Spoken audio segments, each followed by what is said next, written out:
کسی بھی وقت کوئی خاص کیفیت طاری ہو مجھے ضرور اطلاع دیجیے گا۔ بہت بہتر، ویسے آپ چاہیں تو ابھی اس کا جائزہ لے سکتے ہیں۔ نورجہاں میری بھتیجی ہے اور مہر کے ساتھ رہتی ہے، اسے سب سے زیادہ مہر سے لگاؤ ہے، میں اسے بھی ہدایت کر دوں گا۔ ابھی کچھ توقف فرمائیے، بعد میں ان سے ملاقات کر لوں گا، میں نے کہا، اور شیخ صاحب اٹھ گئے۔ رخصتی الفاظ ادا کر کے وہ باہر نکل گئے اور میں احمقوں کی طرح دروازے کو دیکھتا رہ گیا۔ کیا میں اس سلسلے میں کچھ کر سکوں گا؟ مگر کیسے؟ میرا عمل کیا ہونا چاہیے؟ بابا فضل، میں نابینا ہوں، میں کچھ نہیں جانتا۔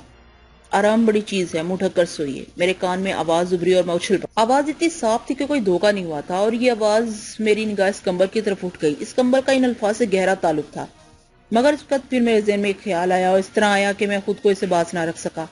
میں نے کمرے کا دروازہ بند کیا اور کمبل کو بڑے احترام سے اٹھا کر مساری کی طرف بڑھ گیا۔ مساری پر دراز ہو کر میں نے کمبل اوڑھ لیا۔ تاریکی پھیل گئی، سب نگاہوں سے اوجھل ہو گیا، مگر میں صبر و سکون سے لیٹا رہا۔ پھر اچانک میری نظروں میں روشنی کا ایک نقطہ ابھرا۔ یہ نقطہ رفتہ رفتہ پھیل رہا تھا، پھر احساس ہی نہ رہا کہ میں کہاں ہوں، کس حال میں ہوں۔ میرے اطراف تیز روشنی تھی، اس روشنی میں بہت کچھ دیکھ رہا تھا، سن رہا تھا، سمجھ رہا تھا۔ میرے ذہن کے دریچے کھلتے جا رہے تھے، ان دریچوں میں نہ جانے کیا کیا تھا۔ دروازہ زور زور سے پیٹا گیا تو میں جاگا اور آنکھیں پھاڑ کر چاروں طرف دیکھنے لگا۔ مہمان خانہ ہی تھا، میں مساری پر تھا اور دروازہ مسلسل پیٹا جا رہا تھا۔ کمبل احترام سے طے کر کے میں نے ایک طرف رکھا اور اٹھ کر دروازہ کھول دیا۔ فتح محمد تھا۔ اماں بھائی، میاں روٹی نہیں کھاؤ گے کیا؟ 1:30 بج رہا ہے، اماں گھوڑے بیچ کر سو گئے تھے کیا؟ نہیں فتح محمد، کھانا لے آئے ہو کیا؟ اماں کھانا لانے میں کون سی دیر لگے گی، ابھی لائے، فتح محمد نے کہا اور چلا گیا۔ میرا سر چکرا رہا تھا۔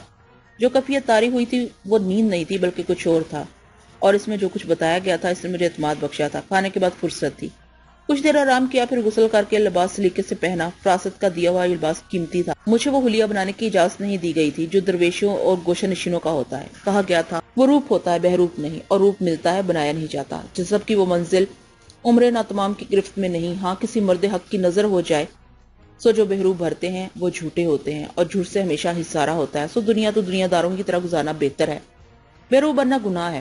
تب میں نے سوچا کہ میرے دوسرے لباس بھی درکار، اور میرے ہاتھ پاؤں مضبوط، کسی کے چھوٹے موٹے کام کے لیے اس کے در پر جانا رزق حلال کا حصول تو نہیں، اس کے لیے تو بساط بھر محنت کرنا پڑتی ہے، لیکن ابھی کچھ ذمہ داریاں پوری کرنی ہے، اس کے بعد سوچوں گا کیا کرنا چاہیے۔ شام کے 6 بجنے والے تھے، مہمان خانے سے نکلا اور حویلی کے باقی بہار دیکھتا ہوا درختوں کی آڑ میں دور نکل آیا۔ تب ایک برگد کا قدیم درخت نظر آیا جو کئی سو سال پرانا ہوگا۔ اس کی داڑیاں بے شمار تھی اور نیچے آ کر زمین کی گہرائیوں میں اتر گئی تھی، مگر مجھے جس شے نے اپنی طرف متوجہ کیا وہ ایک زنگ آلود کلسا تھا جو تانبے کا بنا ہوا تھا، اور زنگ تانبا کھا گئی تھی، مگر کلسے میں سونا چمک رہا تھا۔ کلسا چمکدار سونے کی گنیوں سے بھرا ہوا تھا، اور یہ مالدہ قدیم زمانے کے ایک سود خور بنیے کا جس نے ہر اچھے برے ذریعے سے اسے جمع کیا اور یہاں دفن کر دیا، مگر اسے استعمال نہ کر سکا، وہ مر گیا۔ اب اسے کسی کی ملکیت بن جانا چاہیے، مگر میری نہیں۔ نہ ہی میرے دل میں اس کی تما پیدا ہوئی تھی، مگر میں نے پاؤں سے اس جگہ کو کرید کر دیکھا، اندازہ ہو گیا کہ کلسیا گہرائی میں ہے۔ پھر کچھ باتیں کرنے کی آوازیں سنائی دی اور گردن گھوم گئی۔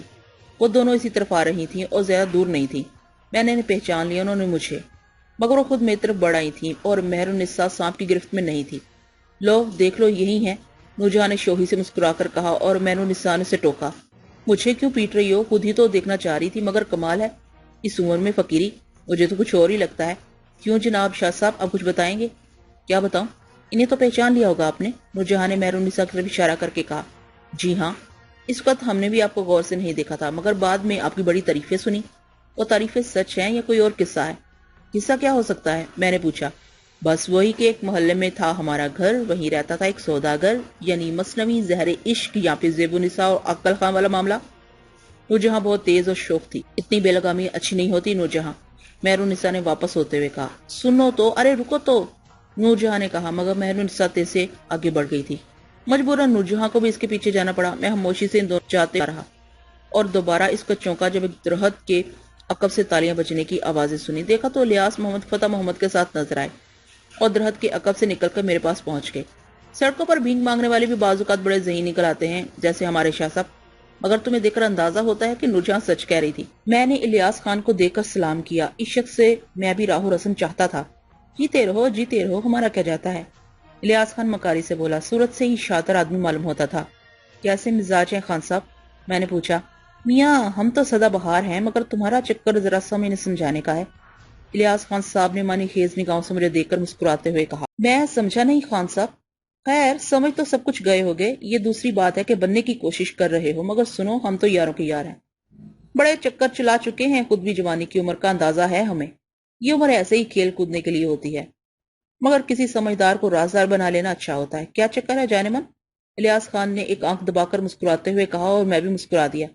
وہ آپ کی باتیں واقعی میری سمجھ میں نہیں آئی، لیکن سمجھنا چاہتا ہوں۔ بلی بکت چل رہی ہے؟ کس سے؟ نور جہاں سے یا مہر النساء سے؟ او یہ بات ہے۔ نہیں خان صاحب، ایسی کوئی بات نہیں ہے، آپ کا یہ خیال غلط ہے۔ دیکھو میاں، جب آدمی بہت زیادہ چالاک بننے کی کوشش کرے تو اگلے کو بھی غصہ آ سکتا ہے۔ پھر یہ تو تمہیں پتا چل ہی گیا ہوگا فتح محمد سے۔ فتح محمد نے ہمیں بتایا تھا کہ تم ہمارے بارے میں بھی پوچھ رہے تھے، تو یہ تو تمہیں معلوم ہو ہی گیا ہوگا کہ اس گھر میں ہماری رشتہ داری ہے۔ دور کی صحیح، مگر آتے ہیں، کھاتے پیتے ہیں، اور پھر بیچارے اپنے شیخ عبد القدوس اللہ میاں کی گائے ہیں، بلکہ اللہ میاں کے بیل۔ ایک منٹ میں ہر ایک پر اعتبار کر لیتے ہیں۔ ہمیں اندازہ ہے کہ ملی بھگت کی بات ہے اور کوئی کھیل کھیل رہے ہو۔ صورت سے فقیر نہیں معلوم ہوتے، خلیہ بگاڑنے سے کیا ہوتا ہے؟ تاڑنے والے قیامت کی نظر رکھتے ہیں، لیکن یاروں سے یاری کرنا زیادہ اچھا ہوتا ہے۔ یہ فتح محمد تو باولا ہے، کہنے لگا کہ خان صاحب ذرا شاہ جی سے بات چیت کر کے سٹے وغیرہ کا نمبر معلوم کریں، اس لیے پیچھے لگا آیا تھا۔ ہم نے انہیں مہمان خانے میں دیکھا، جو اس طرف آتے ہوئے دیکھا، تب پتہ چلا کہ صاحبزادی کوئی دوسرا ہی کھیل کھیل رہے ہیں۔ رازدار بنا لو، فائدہ ہی فائدہ ہوگا۔ میں بدستور مسکراتا رہا۔ میں نے کہا، خان صاحب سٹے کا نمبر معلوم کرنا چاہتے ہیں آپ؟ پہلے تو یہی سوچا تھا کہ فتح محمد کی بات پر یقین کر لیں، مگر اب جو کچھ سامنے آیا ہے وہ کچھ اور ہے۔ اچھا، آپ سے اس کے علاوہ بھی کچھ باتیں کرنی ہیں مجھے خان صاحب۔ ابے دیکھا بھائی، پتے میاں اپنی عمر سے اونچی اڑان اڑنے کی کوشش کر رہے ہیں، لیکن ہم نے بھی اچھے اچھوں کے حوصلے پست کر دی ہیں۔ چلو بولو، کیا بات ہے، کیا قصہ ہے؟ ہو سکتا ہے ہم کم آ ہی جائیں۔ تنہائی میں آپ سے کچھ باتیں کرنا چاہتا ہوں۔ چل بے فتح محمد، پھوٹ لے اور سن زبان بند رکھی ہو، ورنہ تو جانتا ہے الیاس خان کو۔ نہیں خان صاحب، ہم تو نوکر ہیں آپ کے جی۔ مجال ہے، قسم اللہ کی ادھر سے ادھر ہو جائے، مگر ایک وعدہ کر لینا میاں بھائی، کچھ ہاتھ لگے تو اس میں تھوڑا سا حصہ ہمارا بھی ہونا چاہیے۔ ابے جاتا ہے یا لات لگا دوں؟ الیاس خان نے کہا، اور فتح محمد ہنستا ہوا آگے بڑھ گیا۔ الیاس خان ایک بینچ کی طرف اشارہ کرتے ہوئے بولے، آؤ پہلوان، بیٹھ کر باتیں کرتے ہیں، کسی اچھے گھرانے کے لگتے ہو، صورت شکل سے بھی اور خلیت سے بھی اور لباس سے بھی۔ کیا چکر تھا کہ مہر النساء سے کوئی معاملہ چل رہا ہے یا نور جہاں سے؟ ویسے آدمی ذہین ہو، سانپ وانپ کا قصہ سن لیا ہوا کہیں سے اور عین موقع پر پبارہ کر دی اور شیخ عبد القدوس تمہیں یہاں لے آئے۔ خان صاحب، میں آپ کو جانتا ہوں، میں نے کہا۔ الیاس خان چونک پڑے، چند لمحات میرا چہرہ دیکھتے رہے، پھر بولے، فتح محمد سے پوچھا ہوگا میرے بارے میں؟ نہیں، میں نے آپ کو شکتی پور میں دیکھا تھا۔ کہاں؟ خان صاحب چونک کر بولے، شکتی پور میں، شکنتا کے کوٹھے پر۔ آپ کے ساتھ چند افراد اور تھے، اور آپ شکنتا بائی کے ہاں رقص و سرود دیکھنے گئے تھے۔ الیاس خان صاحب نے حیران نگاہوں سے مجھے دیکھا، دیکھتے رہے، پھر ایک دم ہنس پڑے اور بولے، تم وہاں کیا کر رہے تھے شہزادے؟ آپ کے ساتھ جو افراد تھے الیاس خان صاحب، میں ان کے بارے میں تفصیل جاننا چاہتا ہوں۔ جہاں تک آپ کے اس خیال کا معاملہ ہے کہ میں یہاں مہر النساء یا نورجہاں کے چکر میں آیا تو بہتر ہوگا اسے دل سے نکال دیجیے۔ میں کوئی فقیر یا درویش نہیں ہوں، ایک گناہ گار بندہ ہوں، اللہ کا بس کبھی کبھی نظر عنایت ہو جاتی ہے، اللہ والوں کے حکم ملتا ہے کہ کسی کا کوئی کام کر دیا جائے تو کوشش کرتا ہوں۔ لے وہ کتے کی دم والی بات ہو رہی ہے کہ 12 برس نلکی میں رہی مگر ٹیری کی ٹیری، یعنی اب تمہیں رنگے ہاتھوں پکڑ لیا ہم نے اور تم پھر وہی رام کہانی سنا رہے ہو ہمیں۔ الیاس خان صاحب نے مجھے گھورتے ہوئے کہا، میں آپ کو یقین دلاؤں گا الیاس خان صاحب، لیکن ان لوگوں کے بارے میں جاننا چاہتا ہوں جو شکتی پور میں آپ کے ساتھ تھے۔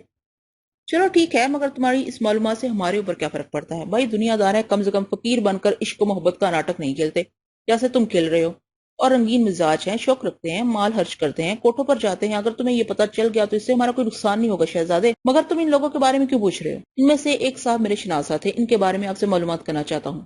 کیا نام تھا؟ الیاس خان نے پوچھا، اور ریاض میں نے جواب دیا۔ الیاس خان سوچ میں ڈوب گئے، پھر بڑبڑاتے ہوئے بولے، اس دن ہمارے ساتھ رشید خان صاحب تھے، غلام علی تھا، فرید احمد تھے۔ ہاں ہاں یاد آ گیا، تم منشی ریاض کی بات کر رہے ہو، بالکل ٹھیک، فرید احمد کے ہاں منشی ہے وہ شخص۔ فرید احمد ذرا یار باش قسم کا آدمی ہے، نوکروں سے بھی دوستی رکھتا ہے۔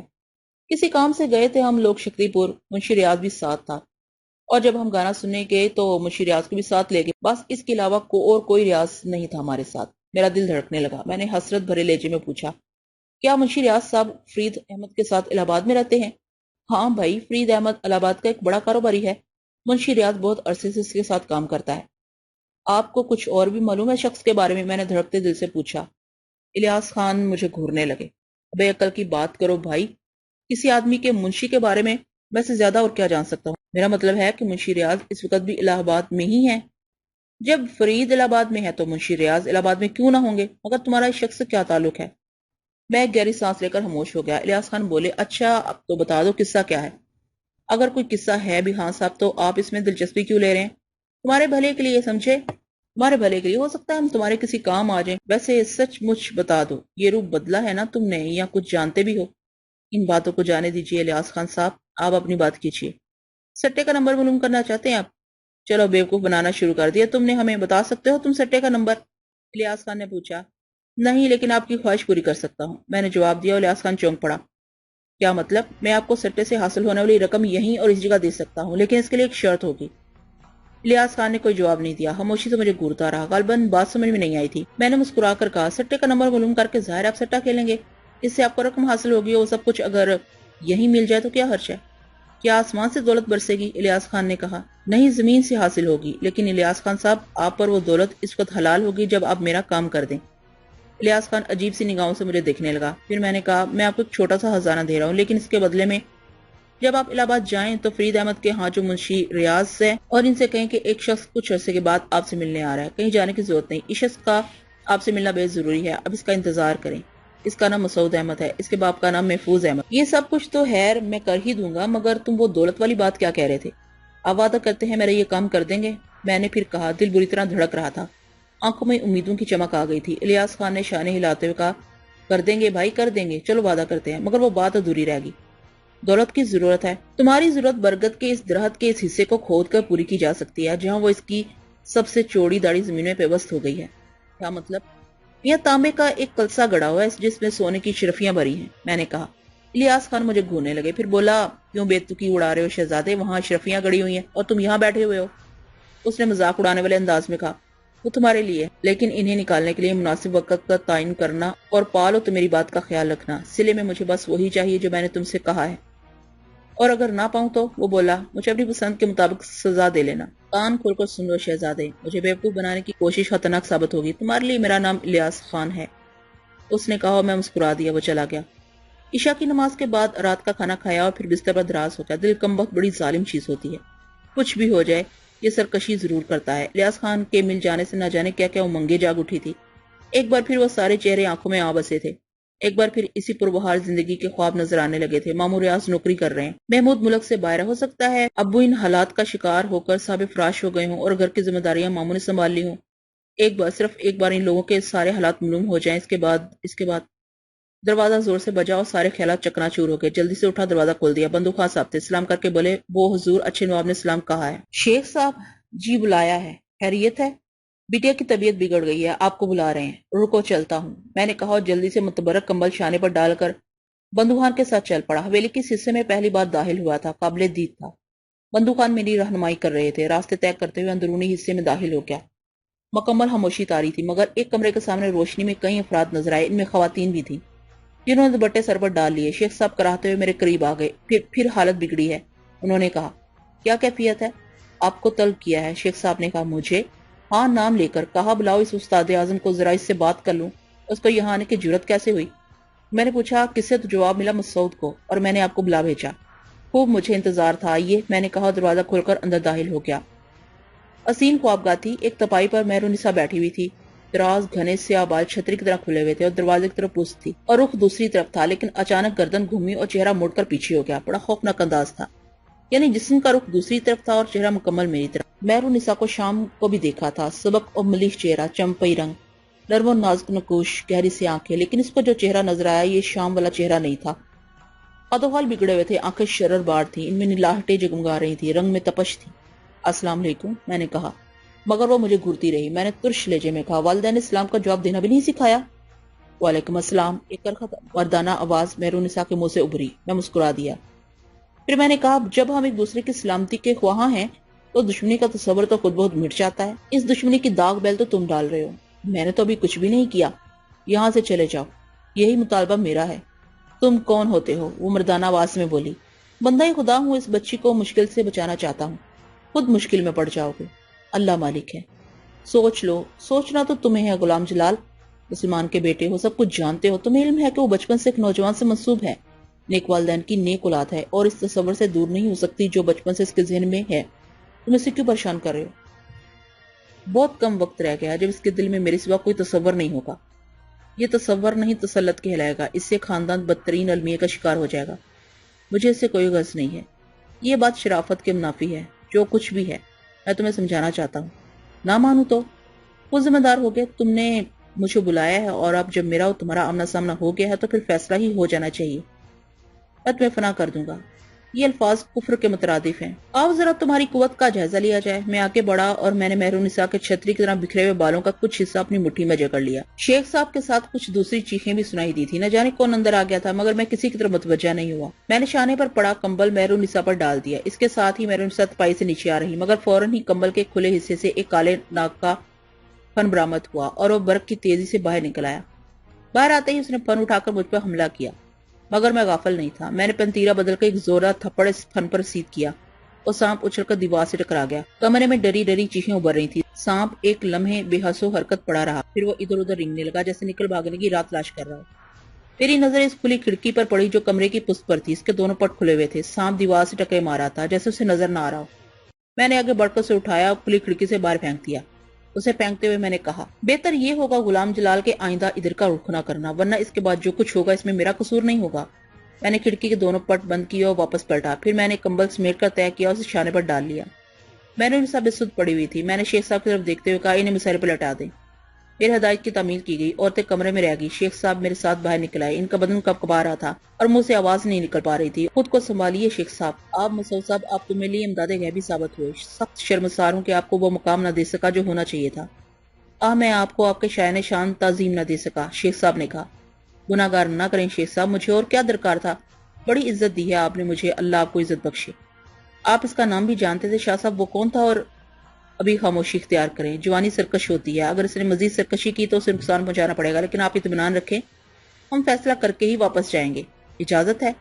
شیخ صاحب میرے ساتھ اٹھنے لگے تو میں نے انہیں روک دیا اور خود باہر نکل کر خاموشی سے مہمان خانے کی طرف چل پڑا۔ مجھے یہی کرنا تھا، اسی کی ہدایت کی گئی تھی مجھے۔ اپنے کمرے میں آ کر لیٹ گیا، نہ جانے کب تک لیٹا اس بارے میں سوچتا رہا۔ غلام جلال کا نام بھی مجھے بتایا گیا تھا، ورنہ میں اس بیچارے کو کیا جانتا۔ البتہ یہ نہیں کہا جا سکتا تھا کہ اس کے بعد غلام جلال کا قدم کیا ہوگا۔ پھر سونے کی کوشش کرنے لگا۔ اس کوشش میں شاید کامیاب ہو گیا تھا، مگر یہ رات سونے کے لیے نہیں۔ پھر دروازہ بجایا گیا تھا۔ دروازہ کھلا تو اندھیرے میں کوئی کھڑا نظر آیا، لیکن جو کوئی بھی تھا کالی چادر اڑے ہوئے تھا۔ میں اسے پہچان نہ پایا۔ کس کی آواز ابھری؟ پیرو مرشد، میں الیاس خان ہوں۔ الیاس خان، اندر آ جاؤ، میں نے کہا، اور الیاس خان اندر داخل ہوتے ہی جھک کر میرے پیروں سے لپٹ گیا۔ معاف کر دیں مرشد، معاف کر دیں۔ شاہ صاحب، بڑی گستاخیاں کی ہیں آپ کی شان میں، معاف کر دیں، آپ تو اللہ والے ہیں، میں نے بڑی بدتمیزی کی آپ سے۔ خدا کے بندے اٹھو، کیوں مجھے گناہ گار کر رہے ہو؟ کیا ہو گیا تمہیں؟ مجھے وہ مل گیا جو آپ نے بتایا تھا، دل دور ہو گئے میرے تو۔ بڑا مقروض تھا مرشد، عزت پہ بنی ہوئی تھی، قرض خواہوں سے چھپتا پھرتا تھا، اب آپ کی عنایت سے عزت سے جی سکوں گا۔ اتنا عاجز آ گیا تھا اپنی بدعمالیوں کے نتیجے میں چڑھ جانے والے قرض سے کہ دو ہی صورتیں رہ گئی تھی میرے لیے، یا تو جرم کروں یا خودکشی۔ مگر مرشد آپ کتنے رحم دل ہیں، میری بدتمیزی کو نظر انداز کر کے آپ نے مجھے نئی زندگی دے دی۔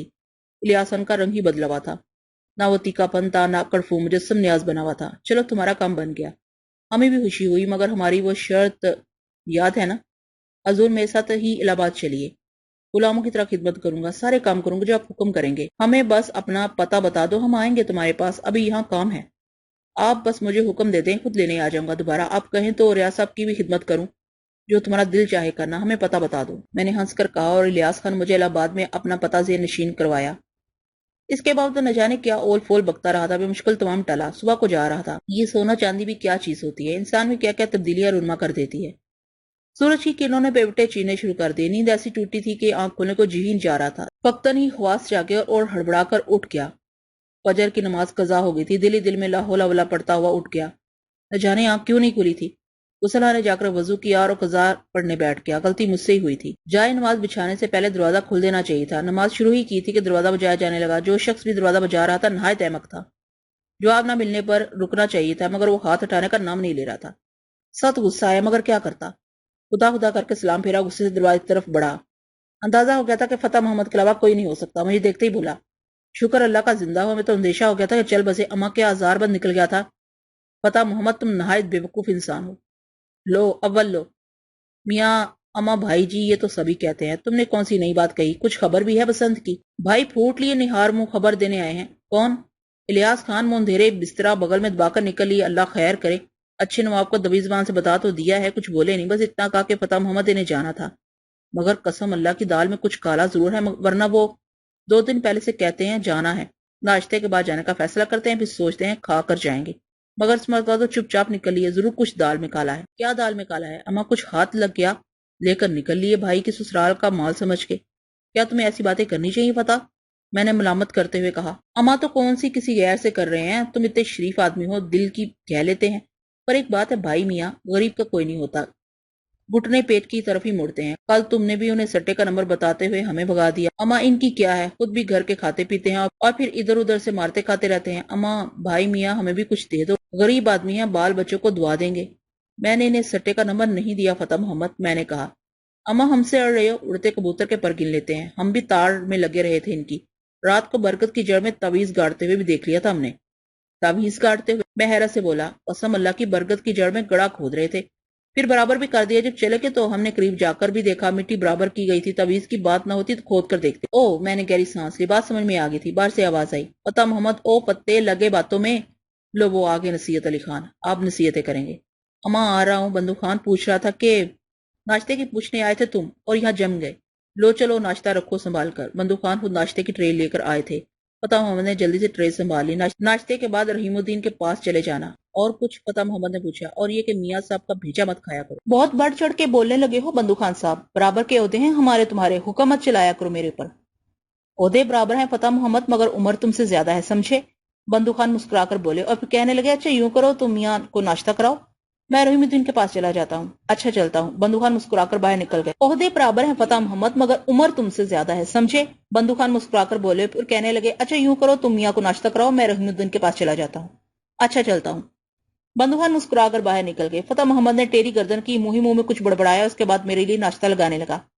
میں نے اسے بھی ناشتے کی پیشکش کی تو وہ کہنے لگا، نہیں میاں صاحب، آپ کر لو، آپ کا بہت بہت شکریہ۔ آپ نے ہمیں پوچھا مگر شکایت یہی کرتے رہیں گے، غریب آدمی کی بھی سننی چاہیے، اصل ضرورت ہماری ہے، ان کا کیا ہے، سٹا لگائیں گے، مال کمائیں گے، عیاشی کریں گے، یہاں تو 12 بچوں کا معاملہ ہے۔ میں خاموشی سے ناشتہ کرتا رہا، پھر میں نے کہا، برتن لے جاؤ۔ وہ شاید مزید کچھ کہنے کی ہمت نہیں کر سکا تھا، برتن اٹھا کر باہر نکل گیا۔ میں تھوڑی دیر تک بیٹھا سوچتا رہا، اس کے بعد خود بھی باہر نکل آیا۔ حویلی کے ملازم اپنے کاموں میں مصروف تھے، مالک کی آریاں درست کر رہا تھا، دوسرے لوگ ادھر ادھر آ جا رہے تھے، صفائی کرنے والا صفائی کر رہا تھا۔ میں ٹہلتا ہوا دور تک نکل گیا، اتفاق سے ہی اس وقت برگد کے اسی درخت کے قریب پہنچ گیا جس کی جڑ سے الیاس خان کا کام بنا تھا۔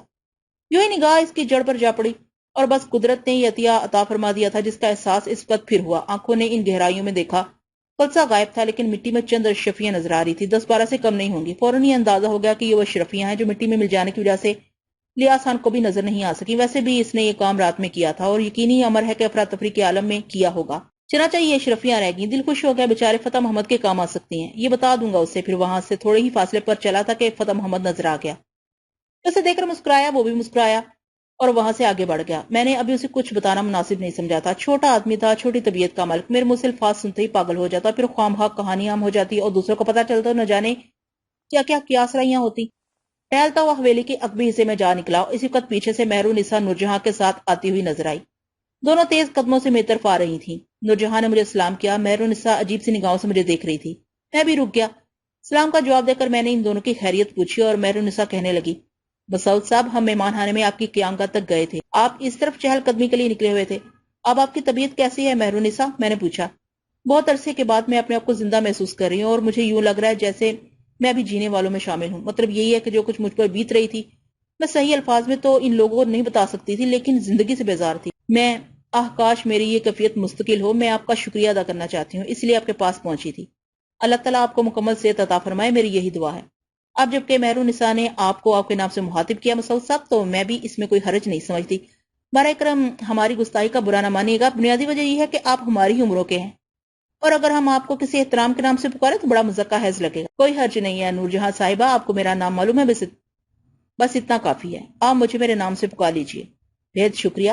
دراصل مہرونسا چاہتی ہیں کہ اگر آپ کسی بھی طرح یہاں قیام کے لیے کچھ وقت اور نکال سکیں تو ان کا خوف دور ہو جائے گا۔ مجھ سے باتیں کرتی رہی ہیں اور شیخ صاحب سے بھی، انہوں نے یہی کہا ہے۔ دیکھیے وہ شیخ صاحب آ گئے۔ نورجہاں ایک دم بولی اور میری نظریں بھی اسی جانب اٹھ گئیں۔ شیخ عبد القدوس ادھر ہی چلے آ رہے تھے، سلام کر کے مجھ سے ہاتھ ملایا، پھر کہنے لگے، یہ اچھا ہوا کہ یہ لڑکیاں خود ہی آپ کے پاس پہنچ گئی۔ مسعود میاں، کیا انہوں نے اپنا مقصد بتایا آپ کو؟ جی، مہرونسا صاحبہ کا کہنا ہے کہ اگر میں یہاں کچھ عرصے قیام کروں تو ان کے دل سے خوف نکل جائے گا، لیکن اچھا ہوا کہ آپ تشریف لے آئے۔ آپ کے سامنے کچھ حقیقتیں عرض کر دوں، میں بے شک ابھی کچھ وقت یہاں ہوں، لیکن جاؤں گا تو ایک ایسا اطمینان بخش حل چھوڑ کر جاؤں گا جس کے بعد یہ خطرہ موجود نہ رہے گا۔ اس سے زیادہ قیام ظاہر ہے کسی بھی طرح میرے لیے ممکن نہیں ہوگا۔ مہرونسا اور نورجہاں اس اطمینان کے بعد واپس لوٹ گئیں کہ ابھی میں یہاں قیام کروں گا۔ نورجہاں واقعی بڑی شوخ و شریر تھی، نہ جانے کیا کیا مہرونسا کے کان میں بدبداتی رہی تھی، لیکن مہرونسا سنجیدہ لڑکی تھی۔ بہرحال شیخ صاحب بھی چلے گئے اور میں واپس اپنی آرامگاہ میں پہنچ گئی۔ اب یہاں قیام کرنا واقعی ایک مشکل امر تھا۔ دل میں یہ سوچ رہا تھا کہ ایسا کیا عمل ہو جس کی بنیاد پر مہرونسا مکمل محفوظ سمجھی جائے اور میں یہاں سے الہ آباد کا رخ کروں۔ وہاں ہو سکتا ہے مامور ریاض کے ساتھ امی ابو اور بہن بھی مل جائیں۔ اب کیا ایسا ہو سکے گا کہ میری زندگی میں ایک بار پھر وہی دن لوٹ آئیں گے؟ بس حسرتوں کے علاوہ اور کچھ نہیں تھا۔ نہ جانے کیوں تقدیر پر بھروسہ نہیں رہا تھا وہ مجھے میری لوٹی ہوئی دنیا واپس کر دے۔ شام کو تقریباً 8:30 بجے میں نے خود فتح محمد کو اپنے پاس بلایا۔ وہ میرے قریب آ گیا۔ لگتا ہے فتح محمد کچھ ناراض ہو گئے مجھ سے۔ کیا لیں گے میاں جی آپ سے ناراض ہو کر؟ ہم نے تو پہلے بھی کہا تھا، بس شکایت ہے ہمیں تم سے۔ فتح محمد دیکھو، میں نے تم سے پہلے بھی کہا تھا کہ الیاس خان کو میں نے کوئی نمبر وغیرہ نہیں بتایا۔ وہ وہاں کیا کر رہا تھا یہ وہ جانتا ہے، لیکن میرے علم نے مجھے بتایا ہے کہ برگد کے اسی درخت پر اس کے نیچے نظر آنے والی مٹی سے ڈھکے ہوئے گڑھے میں کوئی ایسی چیز موجود ہے جو تمہارے کام آ سکتی ہے۔ ہیں؟ فتح محمد نے منہ پھاڑ کر کہا۔ ہاں فتح محمد، تم بھی اسی کا جب الیاس خان نے درخت کی جڑ میں گڑھا کھودا تھا، وہاں پہنچنے کے بعد وہ گڑھا کھودنا، اس کی مٹی کو اچھی طرح تلاش کر لینا۔ ممکن ہے تمہیں اس میں کوئی ایسی چیز مل جائے جو تمہارے لیے کرامت ہو۔ بڑی احتیاط کی ضرورت ہے۔ اگر واقعی کچھ مل جائے تو اسے اپنے پاس پوشیدہ رکھ کر گڑھا برابر کر دینا، سمجھ رہے ہو نا؟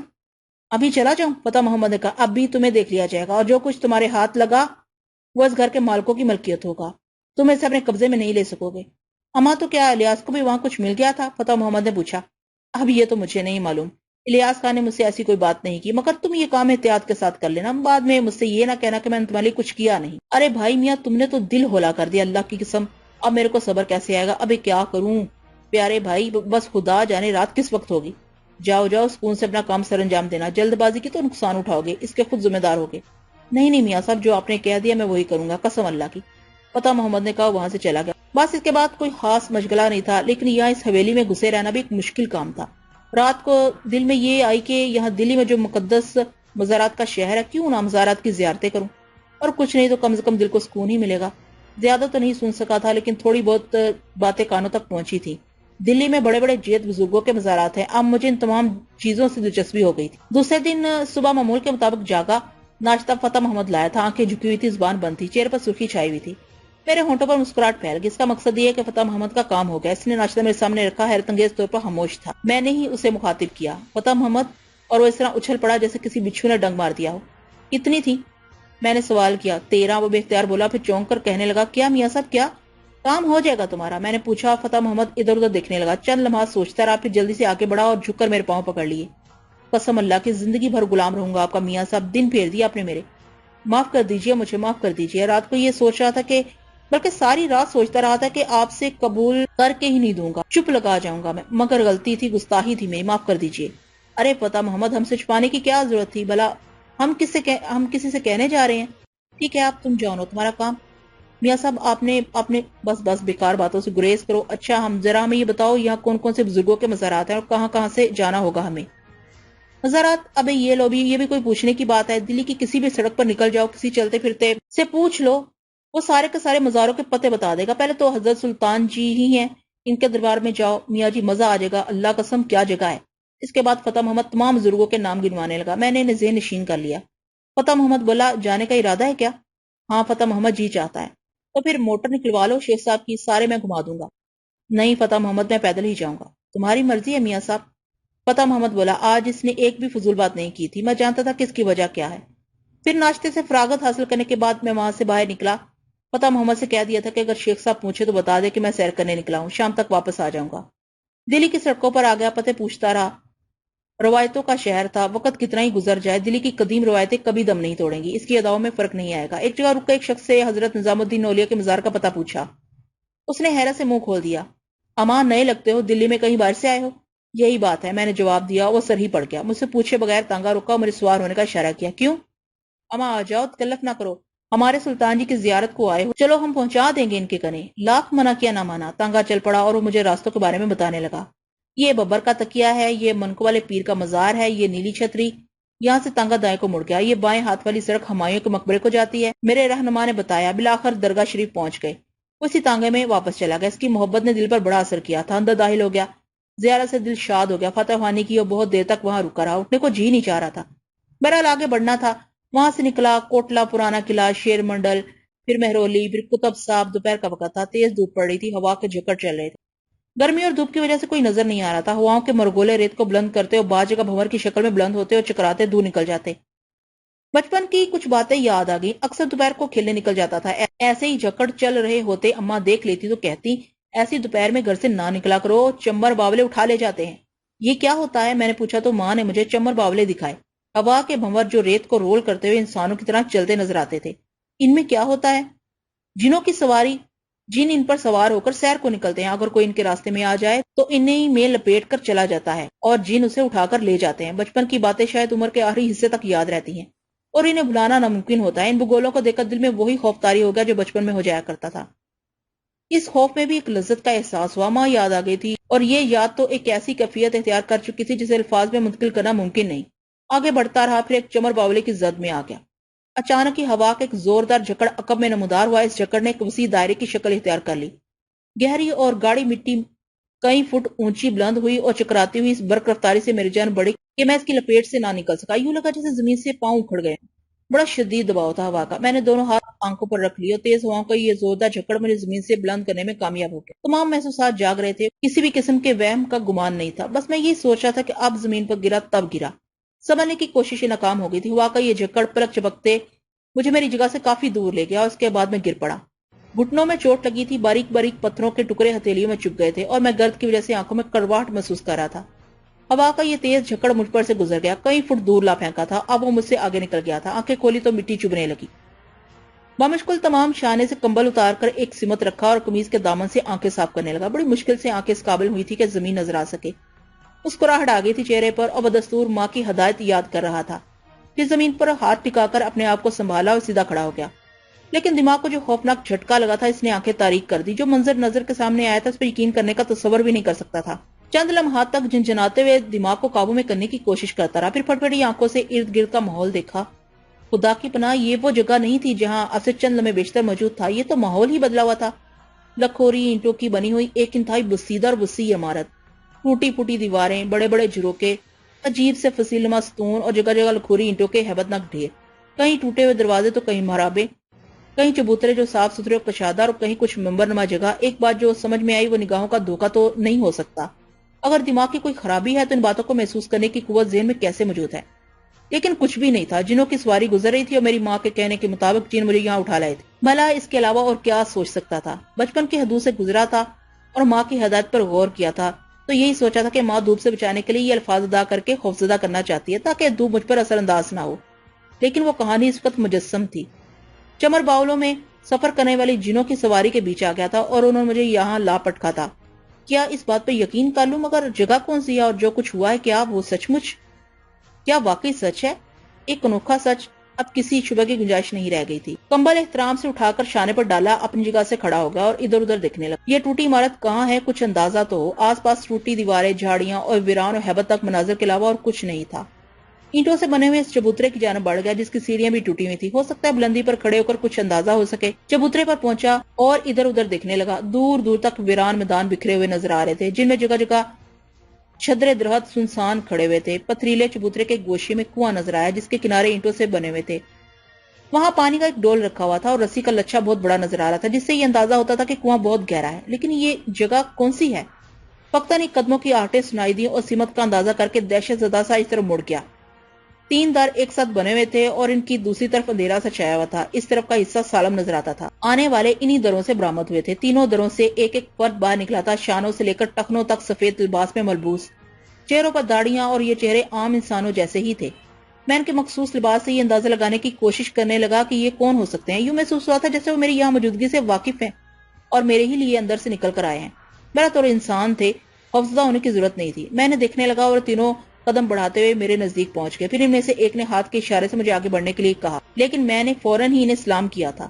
سلام کا جواب تینوں نے دیا. اس کے بعد اس شخص نے جس نے ہاتھ کے اشارے سے مجھے آگے بڑھنے کے لیے کہا تھا مدھم لہجے میں کہا, اندر چلو, تمہیں طلب کیا گیا ہے. میں کچھ اور سوال پوچھنا چاہتا تھا لیکن ان میں سے 2 میرے عقب میں آ کھڑے ہوئے اور انہوں نے ہاتھوں سے میرے شانوں کو دھکیلا. خاصا طاقتور دھکا تھا.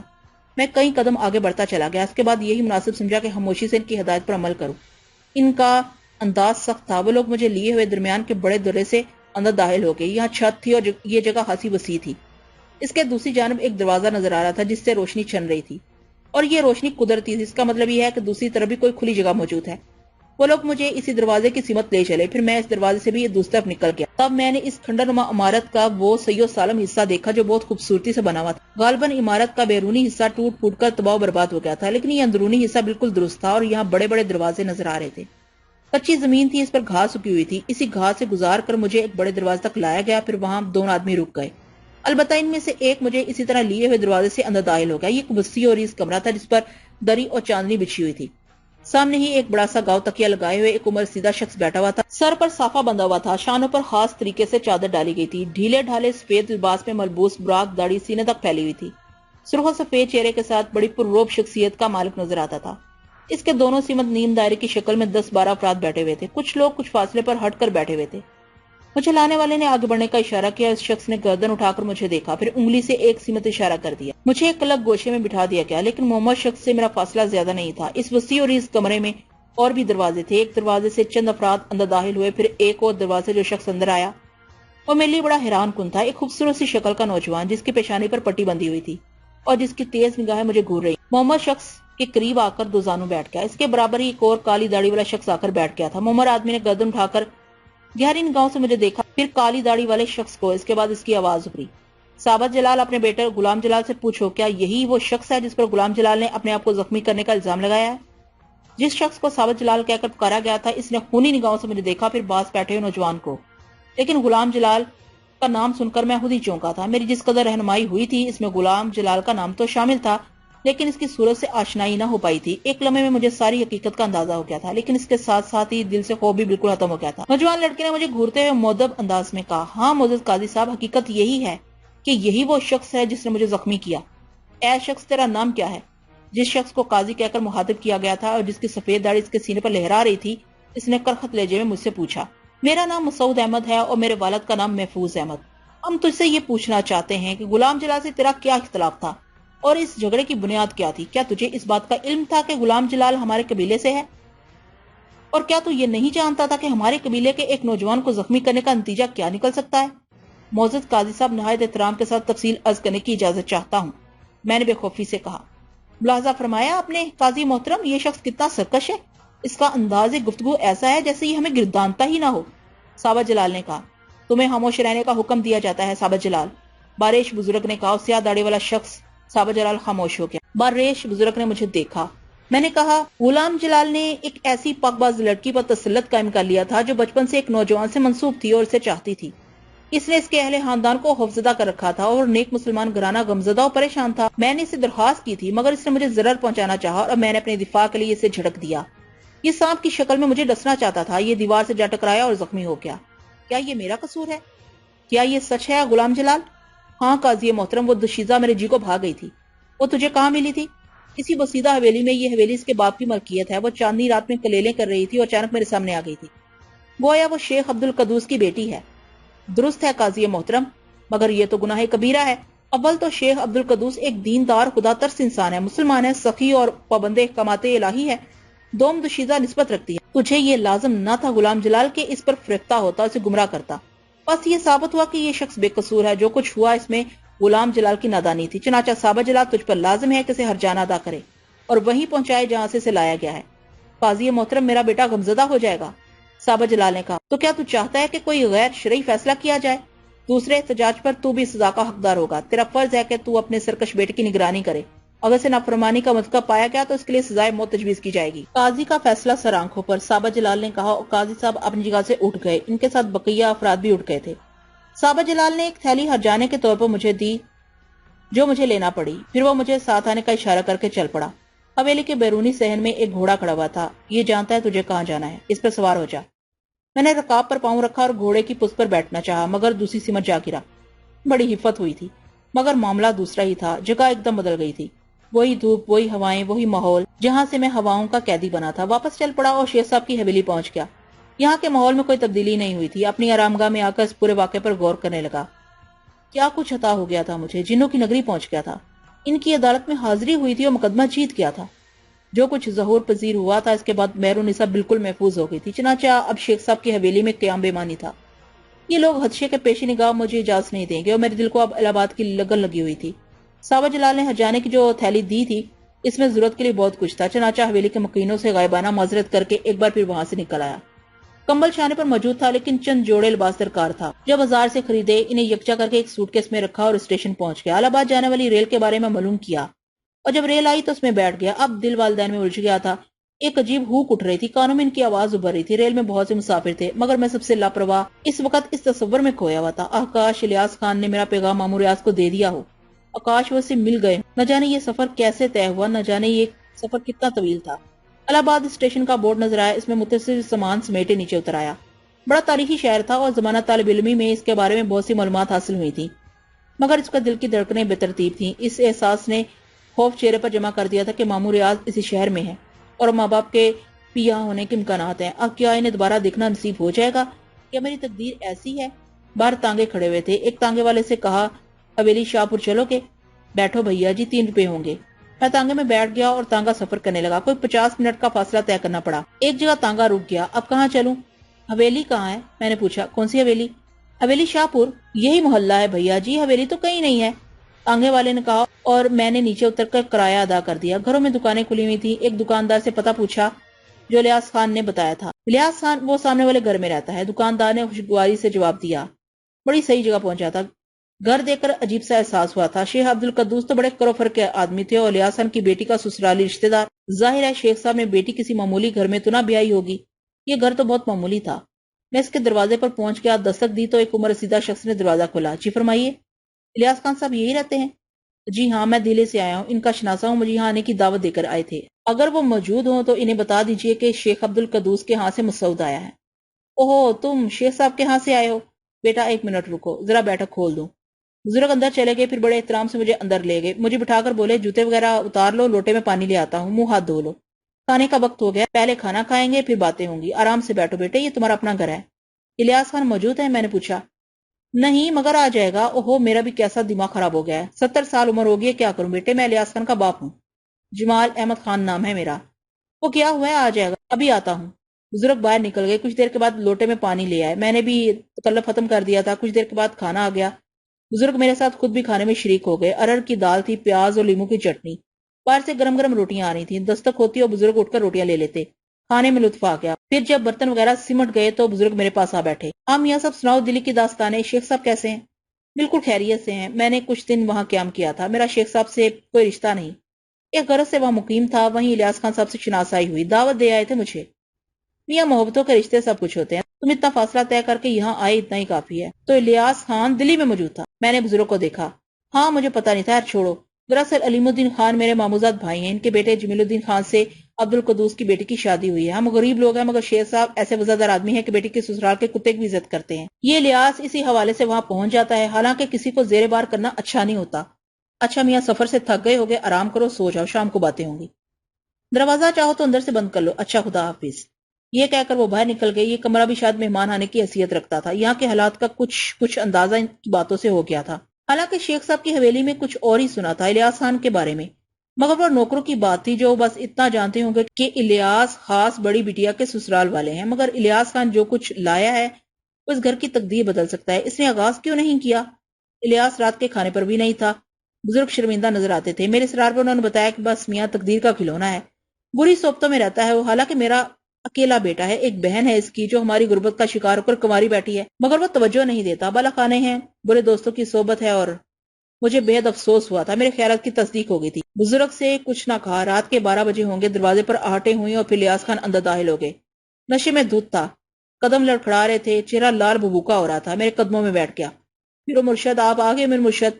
وہ میرے پاؤں چومنے کی کوشش کرنے لگا اور میں نے اسے زور سے دھکا دے دیا۔ تم اتنے گرے ہوئے ہو الیاس خان، ایک بوڑھے باپ کے بیٹے، ایک جوان بہن کے بھائی ہو کر تمہیں شرم نہیں آتی؟ وہ کہاں ہے جو تمہیں ملا تھا؟ آپ نے میری تقدیر بنا دی ہے، میری عزت بنا دی ہے، ایک بار پھر لوگ مجھے جھک جھک کر سلام کرنے لگے ہیں۔ کملاوتی نے میرے لیے ناچنا شروع کر دیا، گلار مجھ پر جان چھڑکنے لگی ہے۔ پھر وہ مرشد خوش آمدید، خوش آمدید، وہ نشے میں لڑکھڑاتی ہوئی آواز میں بولا۔ اسی وقت بزرگ اندر آ گئے۔ اسے لے جاؤ مسعود میاں، اب یہ صبح ہی کو ہوش میں آئے گا۔ وہ الیاس خان کا بازو پکڑ کر اسے گھسیٹتے ہوئے باہر لے گئے۔ مجھے سخت دکھ ہوا تھا، اس گھر کی کسپوسری کا عالم آنکھوں سے دیکھ لیا تھا۔ الیاس خان کے چند جملوں سے مکمل صورتحال میرے علم میں آ گئی تھی۔ میں سمجھ گیا تھا کہ اشرفیوں سے بھرا وہ کلسا کہاں گیا۔ فقط نہیں مجھے ایک عجیب احساس ہوا، ایک فاش غلطی کا احساس۔ برگد کی جڑ میں مدفون وہ خزانہ مجھے نظر آیا تھا، اس کی کہانی بھی مجھے پتا چل گئی تھی، لیکن وہ خزانہ میری ملکیت کہاں سے ہو گیا؟ مجھے یہ حق کہاں تھا کہ میں اسے اپنی مرضی سے کسی کو دے دوں، یہ جانے بوجھے بغیر کہ یہ کہاں استعمال ہوگا؟ پھر الیاس خان کی شخصیت کسی حد تک میرے علم میں آ گئی تھی۔ جو شخص سٹا کھیلتا ہو وہ اچھا آدمی نہیں ہو سکتا، اس بارے میں مجھے اندازہ ہو جانا چاہیے تھا، مگر میں نے سب سوچے سمجھے بغیر اسے کلسے کا پتہ بتا دیا، صرف اس لیے کہ میری اسے ذاتی غرض تھی۔ میں اس کے ذریعے ماموریات کا پتہ معلوم کرنا چاہتا تھا۔ ایک دم اس سنگین غلطی کا احساس ہوا تو یہ تو بالکل غیر مناسب بات تھی، مجھے بے اختیار ہو کر یہ قدم نہیں اٹھانا چاہیے تھا۔ دل بڑا بے چین رہا، رات سکون سے سو نہ سکا، علیل صبح جاگ گیا، نماز پڑھی۔ اس دوران جمال احمد خان صاحب وہاں آ گئے، مجھے دیکھ کر آپ دیدہ ہو گئے۔ نماز پابندی سے پڑھتے ہو بیٹے؟ کوشش کرتا ہوں محترم، اللہ قبول کرے۔ جوانی کی عبادت قبول ہوتی ہے، نیک والدین کی اولاد ہو۔ ہم اس خوشی سے محروم ہیں، ہمارے صاحبزادے خراٹے بھر رہے ہیں۔ ایک نذرانہ پیش کرنا چاہتا ہوں محترم، انکار نہ کیجیے گا، میں نے کہا اور ہرجانے کی تھیلی سے مٹھی بھر اشرفیاں نکال کر اسے پیش کر دی۔ باقی اس لیے رہنے دی تھی کہ مجھے ضرورت تھی۔ یہ کیا؟ زرگ لرز کر بولے، ایک ناچیز کا نذرانہ، اپنی بہن کے لیے آپ کے بوجھ میں حصہ بٹانا چاہتا ہوں۔ نہیں بیٹے، ہمارا تو صحیح تعارف بھی نہیں ہے، اس پر ہمارا حق نہیں ہے۔ آپ نے فرمایا تھا محبتوں کے رشتے سب کچھ ہوتے ہیں، مجھ سے یہ رشتہ توڑ رہے ہیں؟ مگر بیٹے انکار نہ کریں، انہیں محفوظ رکھیں۔ بڑے جتن کے بعد جمال احمد نے یہ شرفیاں قبول کی تھی۔ ہم ناشتہ کر چکے تھے جب الیاس خان کی صورت نظر آئی، مجھے دیکھ کر خوشی سے بے قابو ہو گیا تھا۔ رات کو بھی آپ کی خدمت میں حاضری دی تھی مرشد، مگر اس وقت وہ باپ کو دیکھ کر خاموش ہو گیا، ہوش میں نہ تھے۔ جمال احمد نے کہا، اٹھ کر باہر چلے گئے۔ ساری رات آپ کو خواب میں دیکھتا رہا، اس وقت بھی یہ دیکھنے آ گیا تھا کہ رات کی وہ کیفیت بھی تو خواب نہیں تھی۔ مرشد آپ کے آنے سے نئی زندگی ملی ہے مجھے اور میرے دوستوں کو بھی۔ مرشد آپ دیکھیے گا یہاں آپ کا کیسا استقبال ہوتا ہے، وہ لوگ تو مسلسل اصرار کر رہے تھے کہ آپ کو لینے دلی چلا جائے، سب غائبانہ مرید ہو گئے آپ کے۔ کون لوگ؟ میں نے حیرانی سے کہا۔ وہ فرید خان، نواب دلبر، رحمت یار خان۔ بڑی مشکل سے باز رکھا اور یقین دلایا کہ مرشد جی ہاں ضرور آئیں گے، انہوں نے مجھ سے وعدہ کیا اور اللہ والے جھوٹا وعدہ نہیں کرتے۔ تم نے سب کو بتا دیا ہمارے بارے میں؟ وہ میرے بہترین دوست ہے مرشد۔ آپ نے کیا میرے ابا کو اس دولت کے بارے میں بتا دیا جو آپ نے مجھے عطا فرمائی ہے؟ نہیں، میں نے افسردگی سے کہا۔ یہ ساری باتیں سن کر مجھے افسوس ہو رہا تھا، سب کچھ میری حماقت کے سبب ہوا۔ میں نے کہا، تم نے میرا کام بھی کیا الیاس خان، بھلا بھول سکتا تھا؟ ماموں ریاض ملے؟ منشی ریاض آپ کے ماموں ہیں؟ ہاں، میں نے ٹھنڈی سانس لے کر کہا، ہاں وہ مل گئے۔ میرے بارے میں انہیں بتایا؟ میں نے پھولے ہوئے سانس کے ساتھ پوچھا۔ آپ کا پیغام دے دیا تھا انہیں؟ کچھ بولے، کچھ کہا انہوں نے؟ نہیں، خاموشی سے مجھے دیکھتے رہے، بھی ٹھنڈی سانس لے کر بولے، اچھا اچھا۔ میں حیران رہ گیا، اور کچھ نہیں کہا انہوں نے؟ کچھ خوشی نہیں ہوئی انہیں اس خبر سے؟ اندازہ تو نہیں ہوتا تھا، تم نے انہیں سب کچھ بتا دیا جو میں نے کہا تھا؟ منوان، الیاس خان نے کہا، میرا دل ڈوبنے لگا۔ ایسا کیوں ہوا؟ اور میرا دل ڈوبنے لگا، ایسا کیوں ہوا؟ اس کی کیا وجہ ہے؟ ماموں ریاض کو کوئی خوشی نہیں ہوئی میرے بارے میں سن کر؟ آخر کیوں؟ آخر اس وقت وہ کہاں ہوں گے؟ فرید خان کے ساتھ ملیں گے۔ مجھے وہاں لے چلو الیاس خان، مجھے فوراً وہاں لے چلو۔ میں نے دل گرفتہ لہجے میں کہا، بس ذرا ناشتہ کر لوں، اتنی دیر میں آپ تیار ہو جائیے۔ الیاس خان بولا اور میں نے گردن ہلا دی۔ ایک ایک لمحہ شاہ گزرا تھا، ہزاروں پریشان کن خیالات نے گھیر رکھا تھا۔ کیا ہوا؟ ایسا کیوں ہوا؟ کچھ دیر کے بعد الیاس خان تیار ہو کر آ گیا اور میں اس کے ساتھ گھر سے باہر نکل آیا۔ ماموں ریاض مجھ سے اس قدر بیگانہ ہو گئے، انہیں کوئی خوشی نہیں ہوئی میرے بارے میں سن کر؟ کیوں؟ کیا انہیں الیاس خان کی بات پر یقین نہیں آیا، یا پھر وہ لوگ میری وجہ سے اس قدر پریشان ہوئے ہیں کہ ان کے دلوں میں میرا کوئی مقام نہیں رہا، وہ مجھ سے نفرت کرنے لگے ہیں؟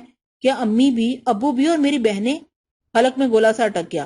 الیاس خان نے تانگا روک لیا تھا۔ آپ نے پہلے کیوں نہیں بتایا تھا؟ الیاس خان نے کہا، کیا؟ میں نے چونک کر پوچھا۔ یہی کہ منشی ریاض آپ کے ماموں ہیں؟ ہاں، بس یوں ہی۔ آپ کا پورا خاندان ہوگا مرشد؟ ہاں۔ کہاں کے رہنے والے ہیں آپ؟ الیاس خان، میں خاموش رہنا چاہتا ہوں، میں نے کہا، اور الیاس خان نے گردن ہلا دی۔ تانگا دوڑتا گیا۔ الیاس خان نے تانگے والے کو ایک پتہ بتایا تھا، مگر میں نے اس پر غور نہیں کیا تھا۔ الہ آباد کے گلی کوچے نگاہوں سے گزرتے رہے، مگر میں نے نگاہ بھر کر نہیں دیکھ سکا۔ دماغ بجھا ہوا تھا، دل میں آرزو کی کسک تھی۔ ماں باپ کا احساس ہو رہا تھا کہ وہ یہاں ماموں ریاض کے ساتھ ہیں بھی یا نہیں۔ ویسے امید تو یہی تھی کہ وہ ماموں ریاض کے ساتھ ہوں گے۔ ماموں ریاض بچپن ہی سے امی کے ساتھ تھے، مشکل حالات میں وہ کبھی ان کا ساتھ نہیں چھوڑیں گے۔ کاش وہ سب یہاں ہوں۔ بہت فاصلہ طے ہو گیا، پھر تانگا ایک بہت بڑے مکان کے سامنے رکا اور الیاس خان نیچے اتر گیا۔ اس نے تانگے والے کو پیسے دیے اور میں نیچے اتر آیا۔ وسیع اور عریض مکان کا احاطہ پکی اینٹوں سے بنا ہوا تھا۔ لکڑی کا بڑا دروازہ نظر آ رہا تھا۔ اندر کی عمارت احاطے کی بلند دیواروں میں چھپی ہوئی تھی۔ دروازہ اندر سے بند نہیں تھا۔ الیاس خان نے اسے کھولا اور داخل ہو گیا۔ آئیے مرشد، بے دھڑک چلے آئیے، وہ بولا۔ کیا یہ فرید خان کا گھر ہے؟ میں نے دروازے سے اندر قدم رکھتے ہوئے پوچھا۔ یہ نہیں، یہ نواب دلبر کی حویلی ہے۔ یہاں کیوں آئے ہو؟ سب یہی ملیں گے؟ ماموں ریاض بھی؟ ہاں، وہ آگے بڑھتا ہوا بولا۔ میں جھجکتے قدموں سے آگے بڑھا۔ احاطے کی یہ دیوار بعد میں بنوائی گئی تھی۔ اندر کی عمارت بسیدہ تھی۔ وسیع احاطے میں جگہ جگہ جھاڑ جھنکار اگے ہوئے تھے۔ ٹوٹی دیواروں کے ڈھیر نظر آ رہے تھے۔ سامنے ایک بڑا دروازہ تھا جسے کھول کر الیاس خان مجھے اندر آنے کا اشارہ کیا۔ یہاں خواتین نہیں ہیں؟ نہیں، الیاس خان بولا۔ ہم دروازے سے اندر داخل ہوئے تھے کہ ہمیں دو افراد نظر آئے، وسیع کمرے میں کرسی پر بیٹھے ہوئے تھے، سامنے میز پڑی ہوئی تھی جس پر خالی بوتل اور خالی گلاس رکھے ہوئے تھے۔ وہ چونک کر ہمیں دیکھنے لگے۔ میں نے ان دونوں کو بھی پہچان لیا تھا، یہ بھی اس وقت موجود تھے جب میں نے مامور ریاض کو دیکھا تھا۔ انہوں نے مجھے دیکھا، پھر سوالی نگاہوں سے الیاس خان کو دیکھنے لگے۔ مرشد ہیں؟ الیاس خان بولا۔ کون مرشد؟ ان میں سے ایک نے پوچھا۔ کمال ہے، مرشد کو نہیں جانتے؟ میں نے بتایا تھا تمہیں یہاں کے آنے والے ہیں۔ ارے وہ ارے توبہ تو یہ ہیں وہ۔ معاف کیجیے گا محترم، ہم پہچان نہیں سکے تھے۔ وہ آگے بڑھے اور میرے ہاتھ پکڑ پکڑ کر چومنے لگے۔ مرشد، یہ فرید خان صاحب ہیں اور یہ رحمت یار خان، میں نے آپ کو بتایا تھا۔ او ہاں فرید خان صاحب، ہمیں منشی ریاض صاحب سے ملنا ہے۔ کام سے گئے ہوئے ہیں، آتے ہی ملوا دیا جائے گا آپ سے مرشد، فرید خان نے کہا اور بولا اب تشریف رکھیے۔ شکریہ، کب تک آ جائیں گے؟ میں نے بے صبری سے پوچھا۔ ہمیں آپ کی آمد کا علم نہیں تھا عالی حضور، ورنہ انہیں جانے نہ دیتے، چند کاموں سے گئے ہوئے ہیں، واپسی میں کچھ دیر لگ جائے گی۔ آپ تشریف رکھیں۔ رحمت، تم نواب صاحب کو خبر دے دو۔ رحمت یار خاموشی سے اٹھ کر اندر چلا گیا تھا۔ فرید خان بار بار مجھے دیکھنے لگتا تھا۔ پھر دو آدمی اندر داخل ہوئے، ایک رحمت یار تھا اور دوسرا یقیناً نواب دلور تھا۔ یہ شخص ان سب میں نمایاں نظر آ رہا تھا، گہری سرخ آنکھیں، نکیلی مونچھیں، بلند و بالا قد، مضبوط ہاتھ پاؤں، موٹے ہونٹوں پر پان کی دھڑی جمی ہوئی، اس کے دو دانت پر سونا چڑھا ہوا تھا۔ تو یہ ہیں تمہارے مرشد الیاس خان؟ نواب دلبر بولے۔ ہاں یہی ہیں۔ ہمیں تو اب بھی یقین نہیں آیا۔ وہ بولا، کیا مطلب؟ سکھا پڑھا کر لائے ہوگے، کون سا مشکل کام ہے؟ تم لوگوں نے انہیں سمجھایا نہیں؟ پہلے بھی انہوں نے ایسی ہی باتیں کی تھی، برداشت کی حد ہوتی ہے۔ اب مرشد کے سامنے بھی یہی باتیں ہو رہی ہیں۔ میری غلطی یہی ہے کہ دوبارہ تم لوگوں کے پاس آ گیا، سب کچھ ایمانداری سے تمہارے حوالے کر دیا۔ نواب دلبر، یہ تمہاری زیادتی ہے، رحمت یار بولا اور دلبر نے کہکا لگایا۔ اچھا زیادتی ہے تو کم ہی کیے دیتے، مگر بڑے چھوٹے سے ہیں مرشد، ابھی تو گلی ڈنڈا کھیلنے کے دن ہے۔ خیر ہمیں کیا، یاروں کا کہنا ہے مان لیتے ہیں۔ اما کچھ خاطر مدارت کرو ان کی۔ الیاس خان، انہیں اندر لے چلو۔ یہاں چوراہے پر کیوں بٹھا رکھا ہے؟ الیاس خان، تم مجھے یہاں کیوں لائے ہو؟ میں نے کہا۔ یہ سب آپ سے ملنا چاہتے تھے مرشد، میں نے ان سے وعدہ کیا تھا کہ مرشد آئے تو ان سے ضرور ملاؤں گا، مگر میں صرف منشی ریاض سے ملنا چاہتا ہوں۔ ان سے بھی مل لینا میاں، پریشانی کی کیا بات ہے، ہم بھی اتنے برے نہیں ہیں۔ نواب دلبر تمسخرانہ انداز میں بولا۔ مجھے بے چینی کا احساس ہونے لگا، سب کچھ غلط ہوتا جا رہا تھا۔ یہ لوگ برے لوگ معلوم ہوتے تھے، اس کا اندازہ مجھے پہلے کر لینا چاہیے تھا، ابتدا ہی سے اندازہ ہو جانا چاہیے تھا کہ وہ مجھے کسی بہتر جگہ نہیں ملے تھے۔ طوائفوں کے کوٹھوں پر نظر آنے والے لوگ اچھے نہیں ہوتے۔ میں تفیاض ہو گیا کہ زیر زمین نظر آنے والا خزانہ الیاس خان کو سپرد کر دیا اپنی ملکیت کی طرح، اور پھر بڑی غلطی ہوگی، اس کا احساس تو پہلے ہی ہو گیا تھا۔ اٹھیے مرشد، الیاس خان نے کہا، میں واپس جانا چاہتا ہوں، مامور ریاض مل جائے تو بعد میں مجھے ان سے ملا دینا۔ میں نے اٹھتے ہوئے کہا۔ ارے کہاں میاں خان، مہمان آتے اپنی مرضی سے ہیں، جاتے میزبان کی مرضی سے ہیں۔ ابے تم لوگ آنکھیں پھاڑ رہے ہو، چلو لے چلو انہیں اندر۔ اس بار نواب دلبر کا لہجہ سخت ہو گیا اور وہ کھڑے ہو گئے۔ الیاس خان کے انداز میں جھجک نظر آ رہی تھی۔ اس نے کہا، چلیے مرشد، گویا تم لوگ میرے ساتھ سختی پر آمادہ ہو۔ اما ہم سے بات کرو خان، ہمارا نام ہے دلبر، چھری کا کھیل کھیلتے ہیں اور پکے دوستی ہیں۔ جنت تو ہمیں ملنے کی نہیں، گناہ ہی اتنے کیے ہیں۔ تم جانو قتل کی سزا بھی موت ہے اور 10 قتل کی بھی، سمجھ گئے ہوگے۔ 150 گناہ اور کریں گے تو بھی دوزخ میں جائیں گے۔ یہ بیچارے کچے ہیں، تم سے ڈر رہے ہیں، اٹھو اندر چلو ورنہ چھری بھونک دیں گے اور انٹریاں نکال کر لگنے پہ لٹکا دیں گے۔ اس نے نفے سے چھری نکال لی، مجھے اٹھنا پڑا تھا۔ میں نے گہری سانس لے کر کہا، ٹھیک ہے الیاس خان، آپ کے ساتھ کوئی زیادتی نہیں ہوگی مرشد، بلکہ ہم تو آپ کو آسمان پر بٹھا دیں گے، خلقت آپ کے پاؤں چومے گی، آپ دیکھیں تو صحیح، نواب صاحب آپ سے کچھ باتیں کرنا چاہتے ہیں۔ الیاس خان بولا، اور تم ہمیں دھوکہ دے کر یہاں مجرموں کے درمیان لیا، خیر حساب ہو جائے گا بعد میں۔ میں اٹھ کر ان لوگوں کے ساتھ اندر کمرے میں آ گیا۔ باہر سے برے حال نظر آنے والی یہ عمارت اندر سے بہت بہتر تھی۔ مجھے کافی اندر ایک کمرے میں لایا گیا، یہاں خوب روشنی تھی، کچھ قدیم فرنیچر بھی پڑا ہوا تھا۔ نواب دلبر نے مجھے بیٹھنے کا اشارہ کیا، پھر خود بھی میرے سامنے بیٹھ گیا۔ ہاں میاں خان، کہانی یہ ہے کہ یہ الیاس خان دلی گیا، واپس آیا تو سونے کے ڈھیر لایا تھا۔ ہم لوگ پرانے ساتھی ہیں، کبھی اچھے خاندانوں کے تھے، مگر وہ پرانی بات ہے، وقت نے جو راہ دکھائی وہ دیکھنی پڑی اور جو کرایہ کرنا پڑا۔ اب تو ماضی کی ساری باتیں بھول گئے ہیں، جہاں سے جو کچھ مل جائے سارے مل کر کام چلا لے ہوئے ہیں۔ تو جب الیاس خان گنیوں کے توڑے لے کر آیا تو سیدھا ہمارے پاس پہنچا۔ دوستوں میں یہ سب معاہدہ ہے، اور اس نے کہانی بڑی عجیب سنائی، ہمیں تو خیر ایسی بات پر یقین نہیں آتا، مگر یہ سب لگو ہو گئے ہیں کہ ایسے میاں صاحب مل جائیں تو وہ پانچوں گھی میں اور سرکڑائی میں۔ ہم بھی چپ ہو گئے کہ چلو تیل دیکھو، تیل کی دھار دیکھو، مگر یہ تمہیں پکڑ ہی لایا۔ بھائی جی پہلے تو یہ بتاؤ کہ تم ہو کون؟ تم نے ہمیں شکتی پور میں دیکھا تھا؟ ہاں، میں نے آہستہ سے کہا۔ کہاں؟ شکنتا نامی طوائف کے کوٹھے پر۔ تم وہاں کیا کر رہے تھے؟ کچھ کر رہا تھا، تمہیں بتانا ضروری نہیں ہے۔ یہی تو کانٹے کی بات ہے، یہیں سے تو پول کھلتی ہے، ایسے شوقین درویش کہاں ملتے ہیں۔ چلو مان لیا، مگر وہ گنیاں کہاں سے آئیں؟ کیا سچی مچی تم نے وہ خزانہ بتایا تھا؟ ہاں۔ تب تو پیارے اور بھی خزانے معلوم ہوں گے تمہیں، کیوں؟ کچھ نہیں معلوم مجھے۔ وہ کیسے معلوم ہوگا جو الیاس خان کو دیا تھا؟ تمہیں بتانا ضروری نہیں ہے۔ گویا شرافت سے کام نہیں نکلے گا۔ تمہاری مرضی ہے میاں خان، آؤ ہم تمہیں اپنا خزانہ دکھائیں۔